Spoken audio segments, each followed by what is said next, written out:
Nah, y'all know the vibes. Your boy drops, man. You're a wagwan, brethren. They look sexy. Well, you know, something light, nothing too crazy. You know how we do. Good to see you, my brother. Man, son, this how you rolling? This what you doing these days, yeah? Yeah. What you got? Got a couple more toys? You gonna pick up something new? Yeah, I got. No, I'm done, Borichina. How it's on, James? Pleasure. Borichina. Pleasure. Dímelo, cariño. All right, this is the Waterbury location, huh? Yep. All right. We gotta make it happen. All right, let's take a look, see what's happening. We got an interview we gotta do. Okay. I'm gonna have you clip up and join me over in the hot seat.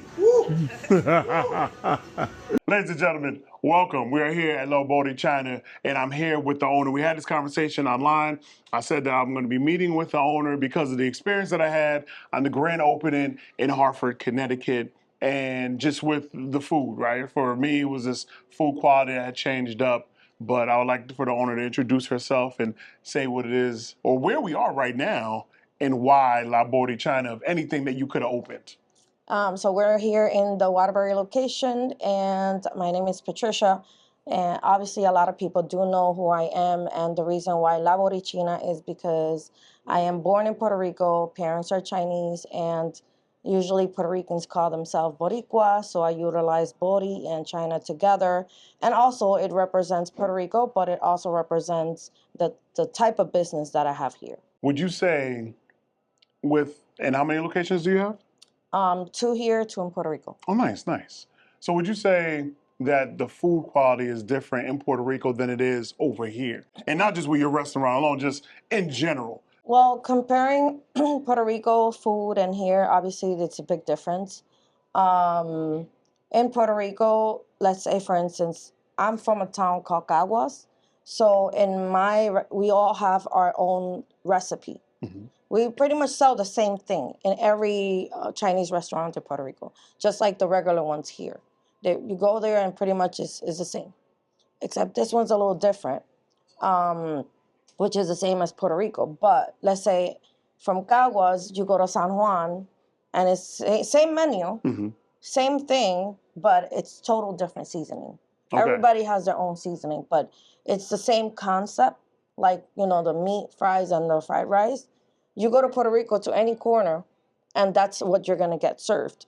But obviously, different location has different seasoning. Right. Consistency is the biggest thing, right? And I think that's where restaurants in general tend to fall short. It's just consistency.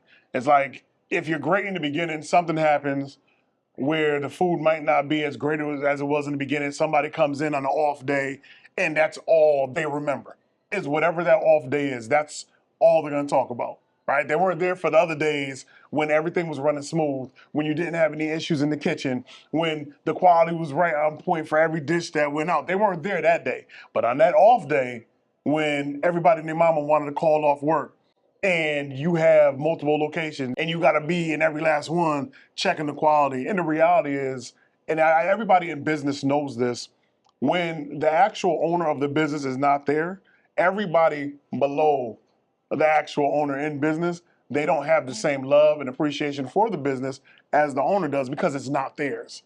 Right. So if somebody chooses to cut corners, the owner won't know if those corners were cut. You're not physically there to know. Right. And they're like, listen, we saw a line, we wanted to move the line, we did X, Y, and Z, but we got everybody taken care of, right? And you're like, and now you're thinking about it, you're like, you did X, Y, and Z, but this is how it affected us. This is what changed the quality at that given point in time, or we had the call outs, and we know you guys are trying to figure it out. But ultimately, no matter how long that line was, we're in a day and age of social media where everybody has their phone out from outside the door. Right. Before they even get inside the building, they're outside. First, they're outside and they're excited to film the line itself. Correct. They're like, oh man, this food got to be amazing. We're already in line. The line is crazy. And then they get inside and all they see in the kitchen is everybody working extra hard. Right. Everybody's up in there sweating. Folks are taking orders. You have people out there in the back of the kitchen. You see the food that's actually coming out. And one thing I will say about your food, like when it does come out in that styrofoam, the styrofoam is not even closed. You give that much food, they can't even close the top. And they try to close the top, might have to staple the top just to keep it closed. Correct. So those platters, and I do mean platters. I saw individuals leaving with bags, and bags hold about 3 or 4 containers of massive amounts of food. So there's something to be said about the food that you do serve that people do love, hence the reason they do keep coming back, right? And that's just how it works. No matter how many restaurants I go to, I know everybody has their good days and their bad days. Even when I'm not filming and I go to a restaurant and I might go with my wife and we have a great experience and then we try to go back on another given day and like, oh, something's not right. Something happened, right? I feel that when I went to the Hartford location, that grand opening weekend, it was massive. It was a big weekend. Right. And it's not like you had your original OG staff all over there Correct. while new folks were over here training, right? It was like you had to split up the two because this spot is just as popular as the Hartford location. So you had to split individuals up, some of the OG staff to be over there training, but at the same time, while you're training, you got a line outside the door. I know. You see what I'm saying? So Yeah. you got a line outside while you're training, while you're trying to get everything up to par with your Waterbury location. Everybody and their mama's outside waiting, already becoming impatient. They're impatient before they even walk inside, Right. right? Right. In the back of their head, they're like, oh, now everything has to be amazing. Because I've been in this line in half hour, 45 minutes, and then you get inside, you find out you got to wait again, right? You're going to get a buzzer is what you're going to receive. Right. What you're ordering, get that buzzer. When that buzzer goes off, come pick up your food, go about your business. So now you waited outside, then you waited on the inside, right? And if for whatever given reason, something just wasn't right with their dish, they're going to equate that to the wait Of automatically. course. Yes. Yes. Automatically. That's what I did. I was like, oh, I don't mind waiting. I have no problem with waiting. I never expect because of who I am to walk past the line. I'll be outside talking to people the whole entire time, having a good time. And most of the people in line, they've already experienced the Waterbury location. So they were excited about Hartford. Yeah, there was a lot of people that already knew the concept from the beginning. I did advise people that it might be just as when we first started here, but here was worse. The wait time was like 4 to 5 hours. The line was all the way, like I had to close the drive-through because obviously we have a drive-through here. And I had to close the drive-through and put the line towards the drive-through so the cars, kids, it's safety for them. So I had the drive-through as the line. Right, okay. I respect that. So there's people already prepared that it was going to be hectic. They were mentally already prepared. That's why it wasn't chaotic. But the ones that did made a fuss about it, I guess they were new. I don't think they were expecting like that. But also, as you saw, we had a huge staff. But even at the staff level, half of them were not trained. So at the meantime, we're trying to rush to get orders out. We're also trying to tell them, hey, do this, so by the time, and then if they were not doing it correctly, we would have to stop what we're doing to teach them how to do it constantly, back and forth. So for the ones that were slightly trained, they were okay, but even at that, they were still making mistakes. So I think that's where it went wrong, where we were trying to rush through everybody. We also would hear customers fussing, and you know how it is in Hartford. Yeah. So we were constantly trying to get the food out quickly for people, so that way they're not, getting upset as much with the wait time. Now, mind you, we're very strict, right? So we wash the woks constantly. Because there are people that are allergic to eggs or onions or shrimp and a whole bunch of other stuff that people are allergic to. So let's say I have a customer who orders 6 plates, and the 6 plates is different type of food. So as you can imagine, I will have to wash the wok 6 times just for that one customer. Because in the kitchen, we're not a buffet where it's pre-prepared and we just serve it and let's go. We prepare it in the moment. Now, let's say, since we take about 10 orders at a time, right? And in those 10 orders, we have 30 orders. From those 30 orders, we have 6 that is the boneless spare ribs.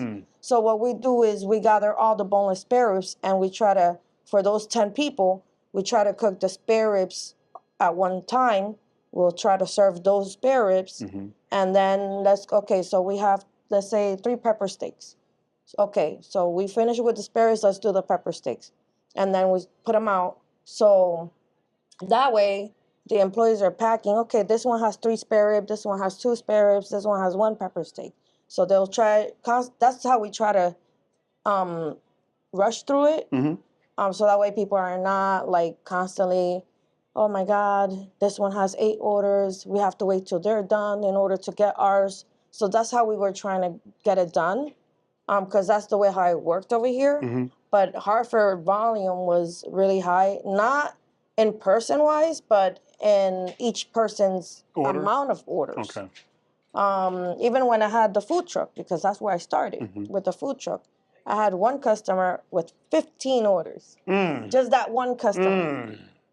I mean, let's talk about it, right? Because not a lot of restaurant owners can say one customer comes in with 15 orders. Right. I mean, like, no matter how we chop this up, no matter whose experience is what, at the end of the day, you're going to have good, you're going to have bad, you're going to have indifferent, but not a lot of, most restaurant owners would love to hear one customer walks in, 6 orders, 10 orders, 15 orders, right? Or more off of one customer. So at the end of the day, that means you are doing something right.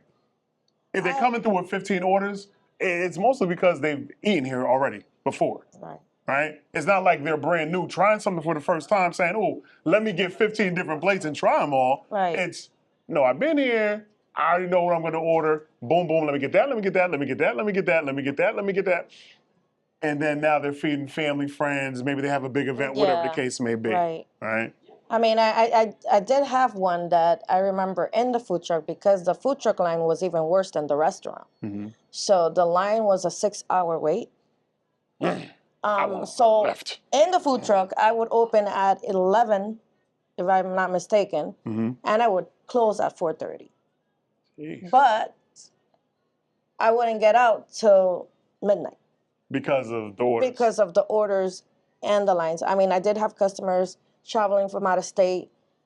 Sometimes I made the exception, but the quantity of the food that we carried was in a food truck, as you can see, it was minimum. But I did have prepared, so I had a runner. We're like, oh, I'm about to run out of boneless spare ribs. They'll go and get it from the freezer that I had, and they'll bring it to me. But it was just 7 people in a 20-feet trailer. Got you. We were 7 of us inside, plus I had 3 more in a tent trying to prepare and cut vegetable, so it was very hectic. But I did have a customer who ordered like 10 plates, but they're like, oh no, you know what? It's just that since the line is so long, my aunt and my cousin told me, just gave me a list. I just made the line. They're home waiting. Okay. So I guess people were buying for other people at the time. For other people. I did have a huge complaint back then. Oh, they should limit from only selling 2 plates per person. Right, so people don't have to wait. Right, and if it was like that, then I don't think that's professional. I don't think that's part of my work ethics, because if you're standing in line for 5 or 4 hours, you're entitled to order as many plates because you took your time to do that line. Right. So you're entitled to order as many plates as you want. We have to serve you because that's how business is. I can't limit somebody from buying plates because the wait is too long. That doesn't work like that, because that's not business for me. If you took your time to drive here, to come here and make the line and wait patiently, I have to sell you whatever you want. Right. Not limit you. And that was one of the biggest complaints I had, that I should limit people from, selling them 2 plates because that way it's faster and whatnot. I was like, that doesn't make any sense. Nah, not at all. Not at all. But listen, I wanted to have this meeting with you today because I understand. I've been to plenty grand openings and had some good, had some bad, whatever. I always come back regardless. And I usually come back between 6 months to like a year later. I figure right around that time, kind of a lot of the bugs get worked out. Right? Yeah. It's going to take a few months. It doesn't happen overnight. And it doesn't happen that same week. You got to give it a few months because you got to figure out what works. Okay, here's our time. It takes this long to do X, Y, and Z. for X amount of people that we have in line, blah, blah, blah. Like, by that time, the staff done figured it out. It becomes a well-oiled machine. But nothing starts out the gate as a well-oiled machine. Like, you have to really, truly figure that out and then put it together with the team. So then that way, everybody's on the same page. But when you do go to a grand opening, you are going to get that in bits and pieces. Like, this might work, but that's definitely not gonna work. And even though it's a new piece, it doesn't work because it doesn't fit to make the machine run as a whole. Right? It's just parts of a new parts for a machine that are just laid out, but eventually the months that progress allow all those parts to gel. Correct. And then it begins to run efficiently. Yeah, same thing, it happened here. At the beginning, we were trying to figure out methods to see what works best, what's a better tactic for things. And that's just the way how it happened. It's absolutely any business. I mean, other than corporation business, right? That's different. But when you're moms and pops, small business owners, then you know we'll start. We have a structure, but obviously, at the moment we're like, well, this didn't work, so I guess I got to change it. You know what I'm saying? So that happens in business like this. Okay. And I guess my final thing is that I will be returning here. I won't be eating today because the way social media works is very real. Anytime you get an invite back, and a lot of creators actually still do take the food at the time that they do come back, but then the very run of comments becomes, it's only good because the owner told you to come back. And then the owner's actually physically there. So I never actually reviewed the day of. I still do my regular pop-up, right? And being the fact that this is the OG location, there will be a pop-up on the OG location just to see, does the well-oiled machine truly do it right? Or is a well-oiled machine still similar to the new grand opening that's in bits and pieces? So then we get to find that out officially. But I did want to have the sit-down conversation with you so people get a better understanding. Because it is so easy to go on social media and to say something negative and to have your opinion, and everybody's entitled to their opinion, but for that to live on social media and for everybody to jump on that ship, very much like when the Knicks won and everybody went and got a Knicks jersey. And they're not Knicks fans, but they got the jersey because the Knicks won. Yeah, that's normally how it works with social media. The moment something negative goes out, everybody puts the jersey on there in the comment section, and everybody got something negative to say. Yeah, negative is more positive than positive. Right. But that's social media. And also, what I've noticed is when you do something negative, you go more viral than when you do something positive. Yeah. People love drama. Because listen, in my page, I did something negative, and my comments were off the roof. Like there were just a lot of comments and sharing. Versus when I do charities. Nah, that's not getting shared. that falls. Versus when I do something positive for the community, I get half of the likes. Right. Barely comments, but I still do get comments. I won't. I'm not gonna hide it. I do get comments, but it's more when you do something negative, you get more than when you do something positive. Correct. And that's just part of social media because I'm also in social media, so I know how it works. I know exactly how it works. Yeah, the good, the bad, and the ugly of social media is what I like to call it. And that's exactly how I train individuals who want to come into this life. Social media isn't for everybody. If you don't have a thick skin, don't come over here. You got to be able to handle constructive criticism. Because if not, then you're not for it. Yeah, you'll break. Yeah. People, like, that's their only dream and goal in life is to break somebody else that they do not know. And that's I'm already used to negative comments and positive. Like I said, the concept of this restaurant is a Puerto Rico style, meaning the Chinese, Asian fusion, and Spanish. It's not like a regular Chinese here in the United States. The way how the food here is done, it's the way how it's done in Puerto Rico.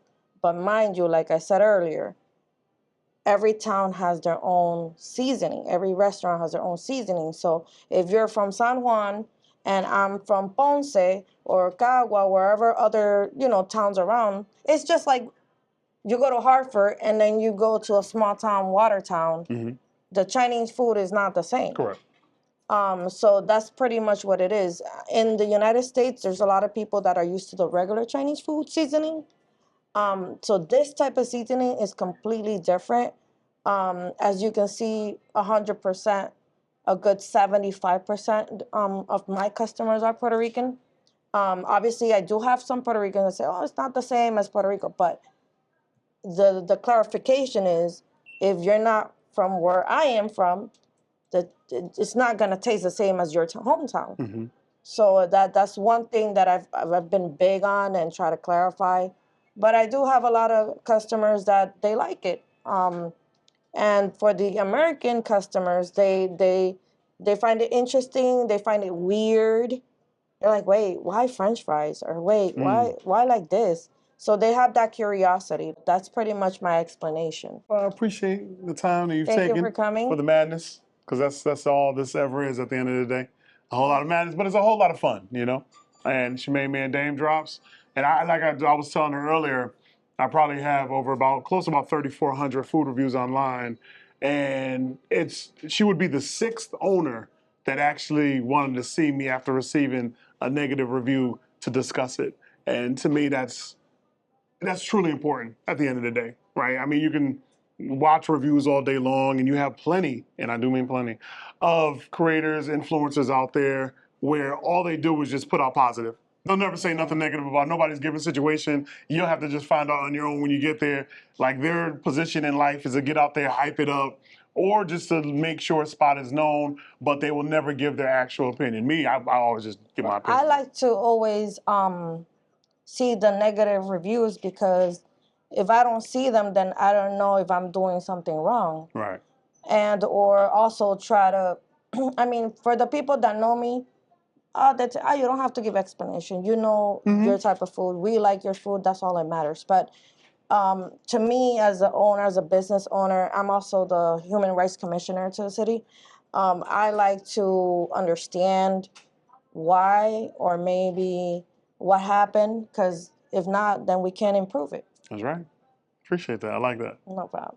She made me a Dame Drops. Sit back, relax, and comfortable. You know, regular food reviews up next. Take it easy.